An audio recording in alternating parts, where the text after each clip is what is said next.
Hello नमस्कार दोस्तों, स्वागत है आपका प्रातः काल में। तो आज हम आपको बताएंगे कि सादे पहनावे वाले लोग भी बहुत बड़े बड़े कारनामे कर सकते हैं। तो इसके बारे में दो महापुरुषों के बारे में चर्चा करेंगे। तो चलिए शुरू करते हैं।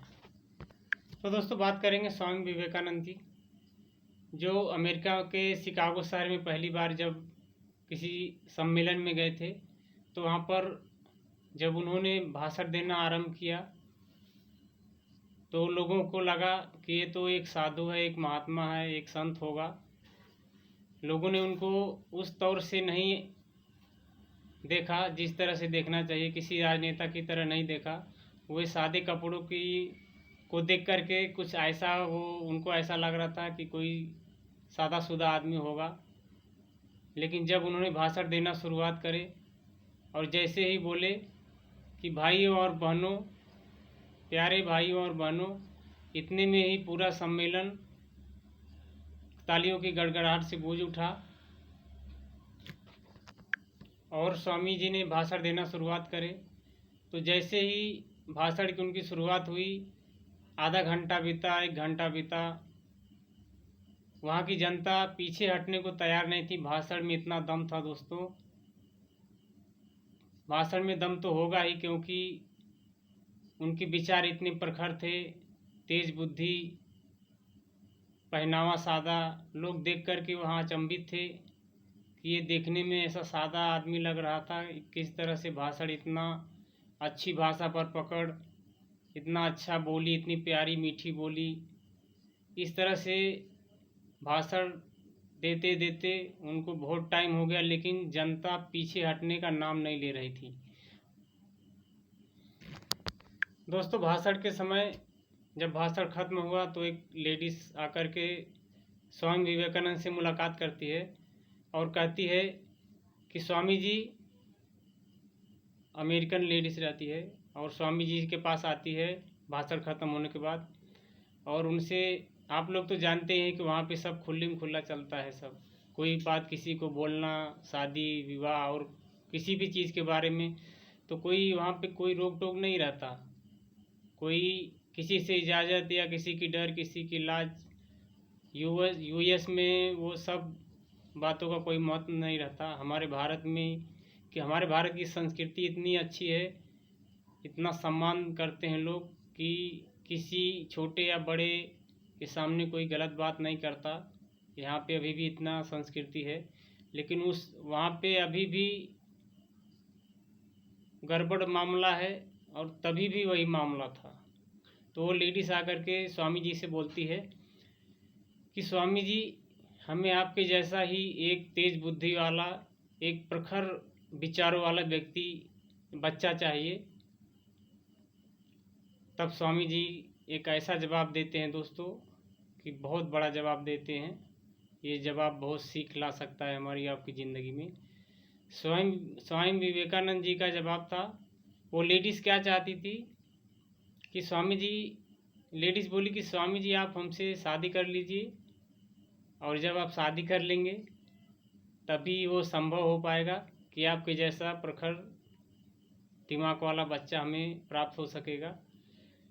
तो स्वामी विवेकानंद जी ने बोला कि शादी की कोई आवश्यकता नहीं है, आप मुझे ही अपना बच्चा बना लो, स्वीकार कर लो, आपका धर्म भी निभ जाएगा और हमारा भी धर्म रह जाएगा।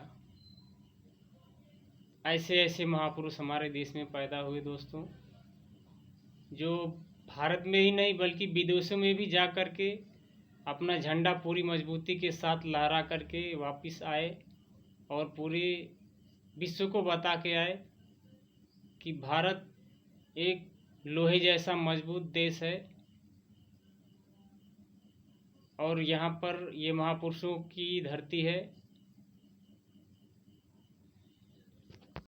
तो दोस्तों दूसरे नंबर बात करेंगे लाल बहादुर शास्त्री जी की। दोस्तों बात 1965 की है, जब पाकिस्तान से युद्ध चल रहा था। उस समय अमेरिका ने स्वामी जी को, उस समय अमेरिका ने शास्त्री जी को धमकी दिया। शास्त्री जी उस समय प्रधानमंत्री थे। शास्त्री जी को धमकी दिया कि अगर पाकिस्तान से युद्ध नहीं रोका गया तो हम जो अपने देश से गेहूं का उत्पादन करते हैं, गेहूं एक्सपोर्ट करते हैं, वो हम आपको एक्सपोर्ट करना बंद कर देंगे। तो दोस्तों, शास्त्री जी बहुत ऊंचे विचारों वाले आदमी थे, स्वाभिमानी इंसान थे, और उन्होंने इस बातों पर एक छोटी सी मीटिंग बुलाई और एक विचार किया कि क्या हम अमेरिका के गेहूं के बगैर भी जीवित रह सकते हैं।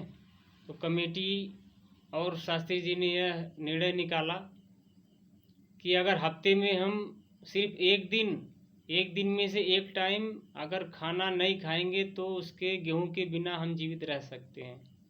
ऐसा डिसीजन लिया गया शास्त्री जी के विचारों के द्वारा।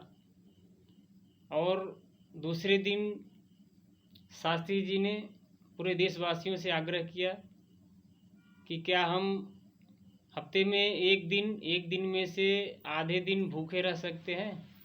पूरे देश के वासियों ने उनकी बातों का समर्थन किया दोस्तों। तो ऐसे होते हैं हमारे देश के महापुरुष, जो भारत में ही नहीं विदेशों में भी अपना डंका बजा कर आते हैं। दोस्तों, उस समय अमेरिका के राष्ट्रपति भी डर गए थे कि इतनी बड़ी सैंग फॉलोइंग किसी नेता की, बहुत बड़े नेता की ही हो सकती है, ये कोई छोटे मोटे नेता नहीं है। वो भी अमेरिका भी सहम गया था, डर गया था। दोस्तों हमने सिर्फ 2 ही महापुरुषों का नाम गिनाया है, और भी कई ऐसे महापुरुष थे जिन्होंने शादीशुदी ज़िंदगी जीते हुए भी बहुत बड़े बड़े काम किए, जैसे सरदार वल्लभ भाई पटेल, भगत सिंह, चंद्रशेखर आज़ाद, और भी कलाम साहब, जिन्होंने देश के लिए काम किया। अपनी सैलरी तक बहुत बार लोगों ने नहीं लिया है, ऐसे ऐसे नेता थे, जनता के लिए छोड़ दिया है कुछ दिनों के लिए। तो दोस्तों, शादीशुदी ज़िंदगी वाले भी बहुत बड़े बड़े कारनामे कर सकते हैं। तो आप निराश ना हो दोस्तों, और शादीशुदी ज़िंदगी जीने वाले या सादा पहनावे वाले का भी आदर और सम्मान करें, और आप पॉजिटिव सोचें, सोच बड़ी रखें, और अपना काम खुद करें, और महापुरुषों की जीवनी पढ़ते रहें। और सबसे बड़ी बात कि आजकल महापुरुष पहले जितना दिखते नहीं, सबसे बड़ी दिक्कत की बात है ये। तो